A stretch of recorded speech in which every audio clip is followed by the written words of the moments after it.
Singer Gita Madhuri నందు దంపతులు one of the most beautiful couple అని చెప్పుకోవచ్చు. అయితే ఈ జంటకి ఒక పాప ఉన్న సంగతి తెలిసిందే. తన పేరు దాక్షాయిని ప్రకృతి. మరో కొన్ని రోజుల్లో ఈ కపుల్ రెండో బిడ్డకి జన్మనివ్వబోతున్నారు.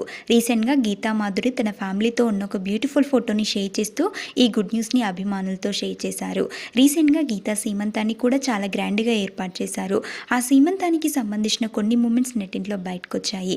అయితే సీమంతానికి ముందు గీతా నందు దంపతులు ఉదక శాంతి పూజని ఏర్పాటు చేసుకున్నారు. ఆ పూజకి సంబంధించిన కొన్ని మూమెంట్స్ని గీత సోషల్ మీడియా ద్వారా షేర్ చేసుకుంది. గీత షేర్ చేసిన ఆ ఫొటోస్లో గీత వైట్ కలర్ శారీలో చాలా బ్యూటిఫుల్గా కనిపిస్తున్నారు. గీతా మాధురి షేర్ చేసిన కొన్ని ఫొటోస్ నెట్టింట్లో వైరల్ అవుతున్నాయి. ఇది చూసిన ఫ్రెండ్స్ అండ్ ఫ్యామిలీ మెంబర్స్తో పాటు ఫ్యాన్స్ కూడా బ్యూటిఫుల్ అంటూ కామెంట్స్ పెడుతున్నారు. గీతా మాధురి షేర్ చేసిన కొన్ని ఫొటోస్ని మనం ఈ వీడియోలో చూసేద్దాం.